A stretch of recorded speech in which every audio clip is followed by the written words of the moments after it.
¿Qué tal? ¿Cómo están? Bienvenidos a nuestro canal del ABC de tu dinero.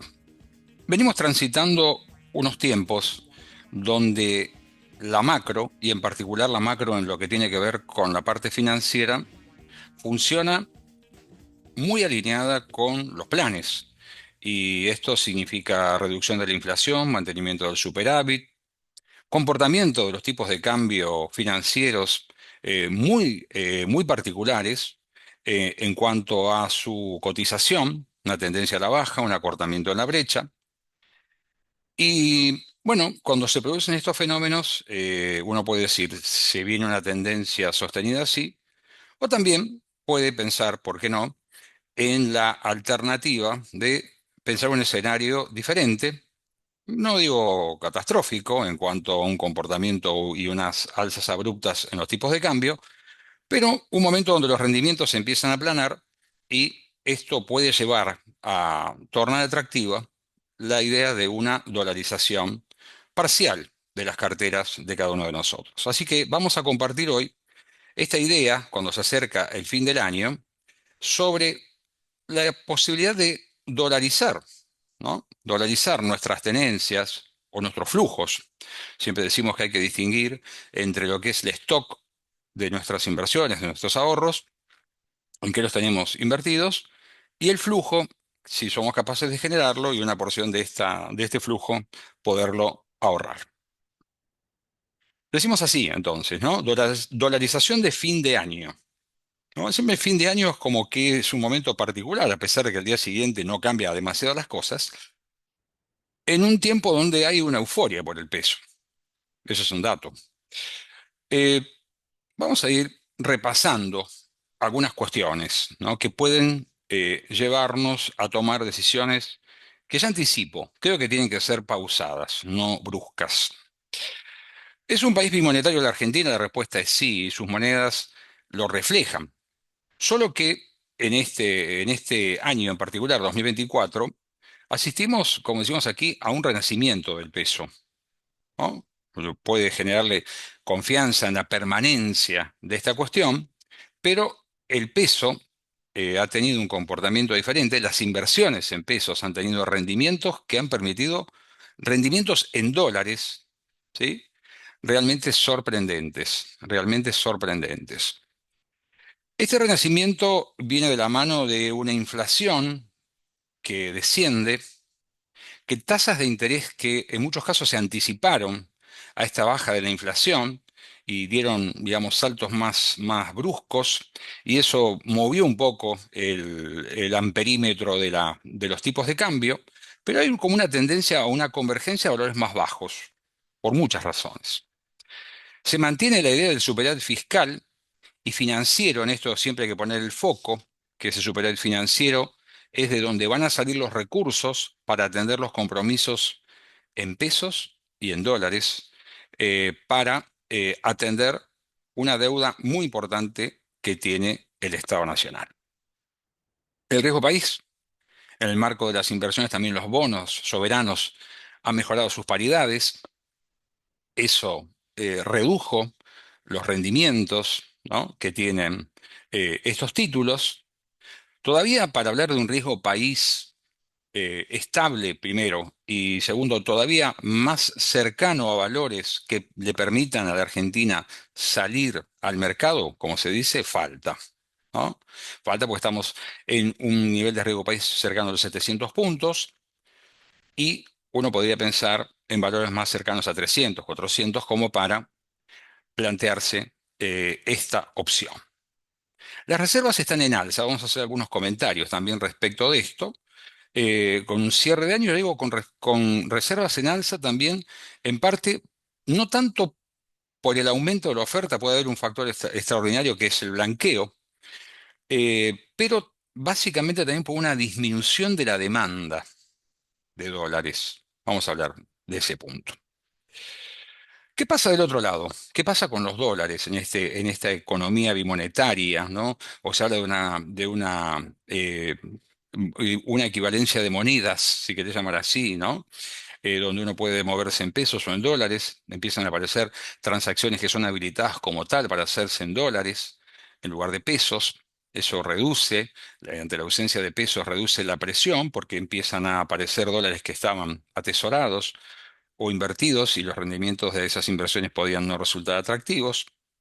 Pero estamos viendo una brecha cambiaria en vías de extinción, ¿no? Cada vez más cercano el tipo de cambio oficial con su devaluación del 2% mensual y los tipos de cambio financieros, como dijimos, en baja. Y un acercamiento entre 7 y 10% de brecha realmente poco considerada hace unos meses atrás. El dólar blend de los exportadores frenó, contribuyó a frenar los dólares financieros, ¿no? La devaluación del 2025, por lo menos en el oficial estamos hablando, plantea una reducción del 2 al 1% mensual, de eso se está hablando, ¿no? Compatible con niveles de inflación, de nuevo, cada vez más cercanos entre el 1 y el 2% mensual, ¿no? Es decir, que no haya una disparidad entre el ritmo de evaluación del tipo de cambio y la inflación. Y como decíamos, hay una menor presión en los últimos tiempos sobre la demanda de dólares oficiales para pagar importaciones, en parte muchos atraídos por la posibilidad de, conociendo cuál es la tasa de devaluación oficial, no sé si es una tablita, pero esto le permitiría también aprovechar las tasas en pesos y abaratar, si queremos llamar así, el costo de el pago de las importaciones. En el combo global, si queremos llamarlo, no podemos dejar de tomar en cuenta cuáles son las expectativas respecto del comportamiento del dólar a nivel mundial. Con el triunfo de Trump se plantea un esquema de un dólar que no sea un superdólar, ¿sí? Que se revalorice, sino que por el contrario, la estrategia apunte a debilitar su valor, ¿sí? Un esquema de más proteccionismo, ¿sí? Donde quizá las tasas, si esto significa un nivel de inflación que puede no descender como se pretendía, sino que sea más alto en los Estados Unidos, eleve las tasas o las mantenga en niveles más cercanos a los actuales. Entonces, son datos que empiezan a aparecer. No hay, en principio, grandes amenazas, uno podría decir, por ese lado. Ahora, sí hay elementos que tenemos que considerar. Sí, está claro que el dólar podemos considerarlo barato o los precios en pesos están caros, pero todavía quedan puntos para acomodar. Y no está del todo definido el partido o la balanza hacia dónde se va a inclinar, si va a ser un movimiento hacia un lado o hacia el otro, o como siempre decimos, movimientos que compensen ambas cuestiones, ¿no? Un poco de baja más de precios, ¿sí? Y por otro lado, también una suba en las cotizaciones de esto. ¿Por qué? Porque tenemos un cepo cambiario que interviene y pesa muchísimo en estas cuestiones de manejo. Y esto tiene que ver, ni más ni menos, con las cotizaciones que estamos alcanzando. Es decir, no podemos perder de vista esta cuestión. Estamos en un esquema donde hay un control importante, aunque algunas cuestiones se van liberando, que impacta en las cotizaciones de los dólares financieros, ¿no? Eh, Claramente el abaratamiento del dólar estimula las importaciones, estimula el turismo, por ejemplo, eh, hacia terceros países, ¿no? Reduciría, es decir, la balanza turística sería negativa. Uno empieza a ver personas que viajan con más naturalidad al exterior, comparan y encuentran ventajas en ese punto. Y eso plantearía también, como decimos que hoy no hay una presión de demanda de dólares para el pago de importaciones, si la economía empieza a reactivarse, como empieza a mostrar ya algunos signos en varios sectores, eso plantearía además otros esquemas como las importaciones puerta a puerta, que generaría una presión adicional en la demanda de la divisa. Y esto podría generar más alternativas. Y por último, sabemos que el fenómeno del carry trade, donde uno queda en pesos, a veces no ganándole a la inflación, pero sí ganándole al dólar, en algún momento se querrá realizar. Se querrá realizar. Entonces, ahí son elementos que pueden alterar, en alguna medida, esta tendencia, esta placidez que hay en los tipos de cambio financieros. Datos a tomar en cuenta. Fin de año, fin de año próximo, y cuentas en pesos y en dólares, ¿no? Cuando hablamos de dólares, hablamos dólares que no son los dólares billete para atesoramiento. Estamos pensando en distintos instrumentos en los cuales yo puedo dolarizar mis posiciones y estos instrumentos van desde obligaciones negociables de empresas privadas, donde las tasas internas de retorno, que es lo que tenés que mirar, se encuentran en niveles muy bajos, ¿no? Entre el 2, 3, 4% anual en dólares.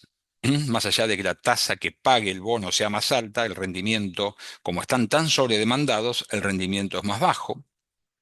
Em, ¿Algún otro tipo de activo donde uno ha ido dolarizando sus ahorros que empiezan bueno, a ser vistos de otro modo? Y la pregunta es, ¿cuál es el peso? Es decir, ¿cuánto deberíamos pensar en tener dentro de nuestros activos dolarizados? Parece que cada uno aquí tiene su pregunta, su respuesta, en función de objetivos y en función particularmente del tema de la aversión al riesgo, ¿no? La mirada del riesgo que le plantea. Objetivos porque hay objetivos que pueden ser satisfechos casi exclusivamente en dólares, otros no tanto. Entonces, uno podría ser más contemplativo en estas variantes. Y la pregunta, como tal, para aquellos que consideran que han hecho grandes ganancias en pesos y plantean quizá el momento de salir, es la discusión si hay un límite o la codicia seguirá imperando, ¿no? Seguiremos en pesos y quizá un día esta idea no sea tan favorable cuando querramos cambiar la composición de nuestras carteras. 20, 30, 40%. Siempre pensamos es decir, que esos dólares no estén atesorados, sino volcados en activos de inversión. Como cierre, nos planteamos que no hay una necesidad imperiosa, inmediata de movimientos bruscos, sino que estamos hablando de una lectura un poco más tranquila en el plano de las inversiones, ¿sí? Y de movimientos más pausados, más pausados.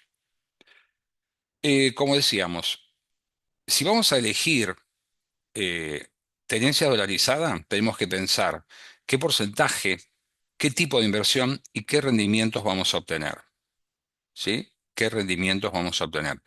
No estamos, algunos podrán decir, bueno, me posiciono en un tipo de cambio oficial que siga, ¿no? La cotización tipo dólar linked. Es una opción, es en pesos, pero sigue la evolución del tipo de cambio oficial y otros directamente funcionarán a través de los dólares financieros y verán en qué y cuánto de rendimiento pueden obtener. Como decimos, esto puede afectar o puede involucrar su stock de ahorro y el flujo futuro, ¿no? Si hoy decías, bueno, voy 100% a pesos, empezar a modificar esta cuestión para equilibrar las carteras, porque digo, ha sido un año de comportamientos muy bruscos, ¿sí? Y esos comportamientos bruscos no creo que vuelvan a manifestarse en el futuro. Por lo tanto, es un dato a tener en cuenta.